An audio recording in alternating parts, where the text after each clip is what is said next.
group of young men did an estimation of how many Yoruba people have been killed. They think it's up to about 29,000. You can't put that way. So why are some people behaving as if you're pandering to the government and pandering to the government, to the authorities? Negates the rights of other people. It doesn't. Well, no matter how much you pander, you can tell me, oh, is President Tinubu going to sit with us and so on? It's his duty to sit with us. That's his duty. Well, the law says so. Well, we write a letter to the president. It is his duty to answer us. And to, he can say, no, what you are asking for, I won't grant it. But he has no right to say, he has no duty to tell us, I will not answer your letter. But sir, he has a duty to answer our letter. You raised these same issues under the Buhari administration. President Buhari did not just ignore. Yes. He went after Sunday Igboho and he showed that his government will not allow any kind of challenge from anybody, whether Yoruba or Igbo. Why would President Tinubu listen to you, even when you said you were not interested in the election? That, the president can say that as much as they like, but the president cannot unilaterally change the law of the land. That's the truth. The president, it is the duty of the president to say, oh, this country, I will preserve its unity. That's okay. There's nothing wrong with that. But that does not negate the lawful right of the people of Yoruba land or whatever part of Nigeria to seek for their self-determination. But Prof, there seems to be some confusion among the Yoruba elites. We don't quarrel with the president for saying nobody should want to break up Nigeria. So it's fine. That's what the president is supposed to be saying.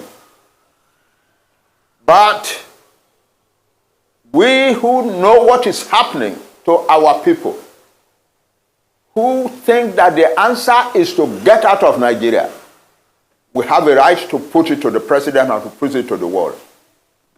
That's all. But there seems to be some confusion in Yoruba land. I see that maybe perhaps the generality of the people do not feel as passionate about self-determination. And secondly, there is all kinds of positions. Afenifere is talking about restructuring.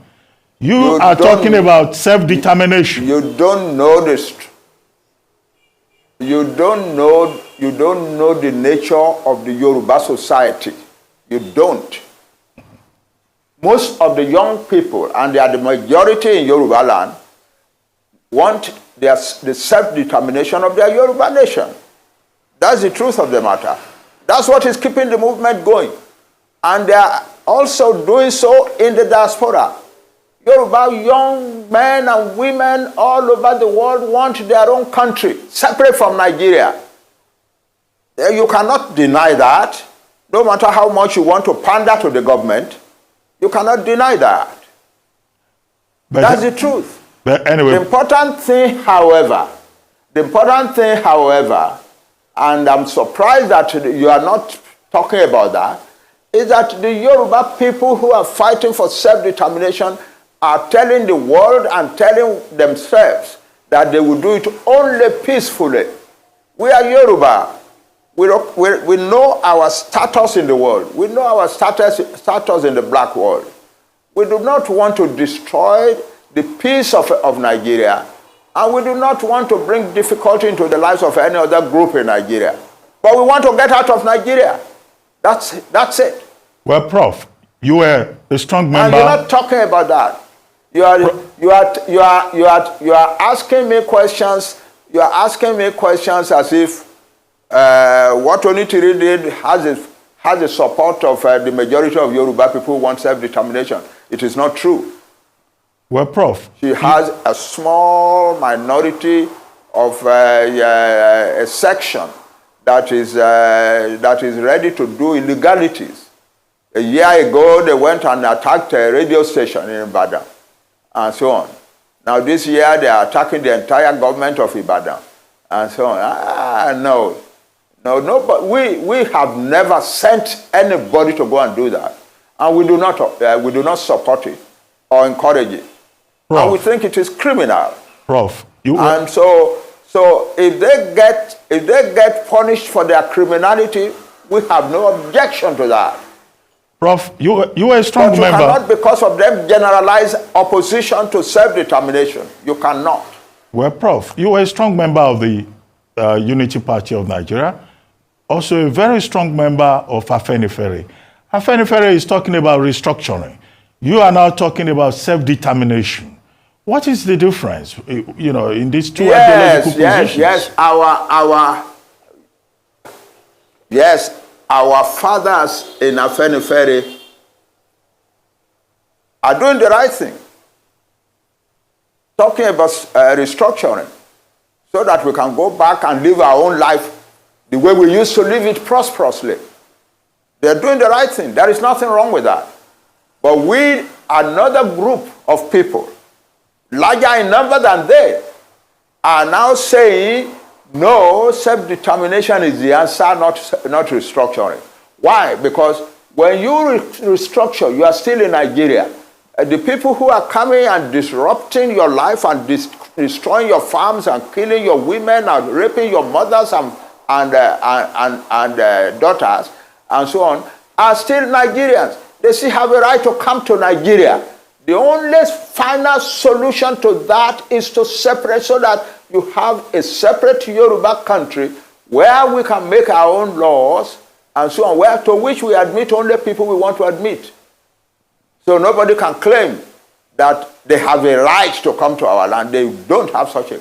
But as long as we are in Nigeria, no matter what restructuring is done, they still have the right to come to our land and do the things that we are doing. Nobody is talking about the fact that most Yoruba farmers have been driven from their farms. I am not hearing that. I'm hearing only about government. I'm not hearing about people. You are not talking about the fact that most Yoruba farmers have been driven from their farms, and that the Yoruba nation is in danger of famine upon famine upon famine for years and years to come. You are not talking of the fact that the Fulani declared war on Nigeria on the 24th of January and 26th of January and said that Tinubu is not our president.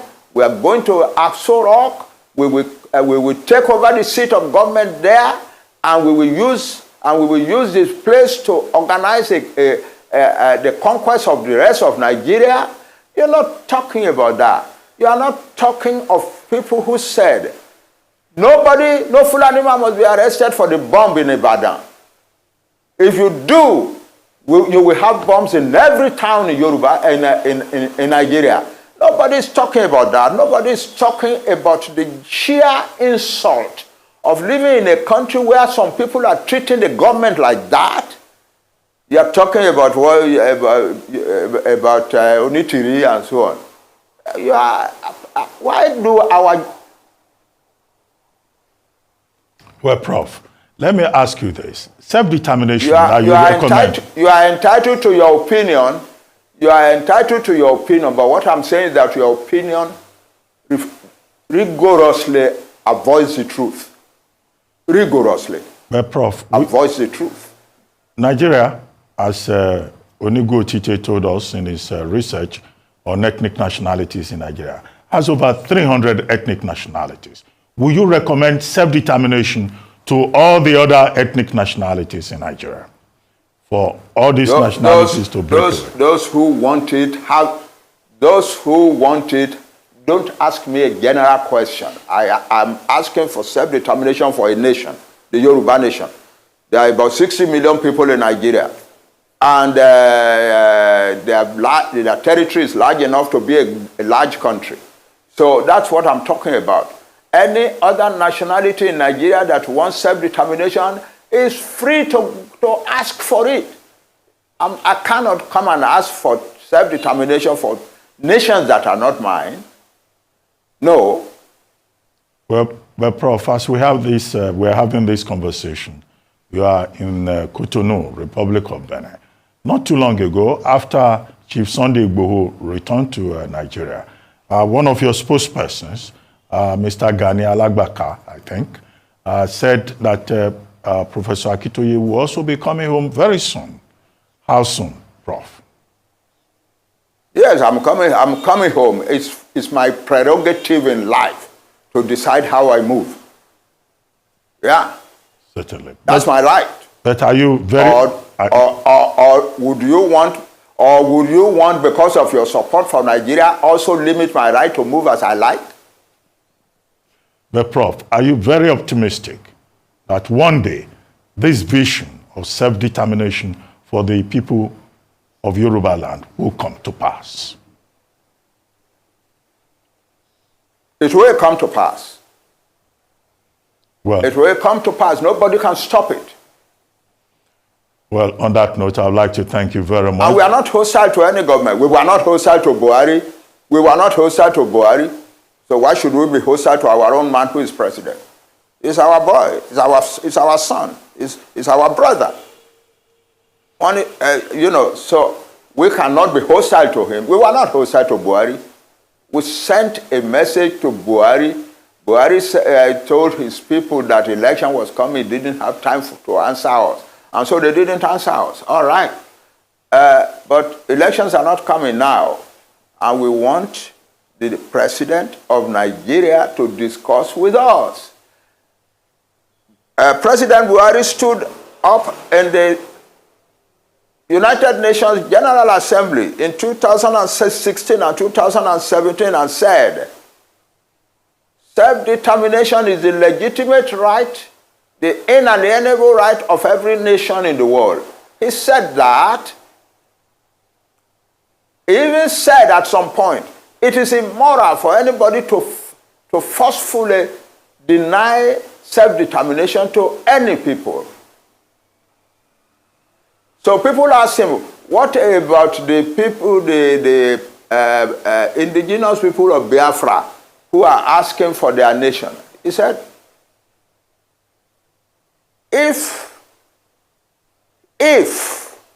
the people who are asking for Biafra would do it peacefully through a peaceful organization, then the Nigerian state will have no other option than to discuss with them, to negotiate with them. Wow. Oh, yeah. People don't know these things, or people refuse to know these things because they want to appear to be supporting the government. Well, this is not a question of supporting or we are not. We in the Yoruba self-determination movement, we are not opposed to Nigeria. We are to Nigerian government.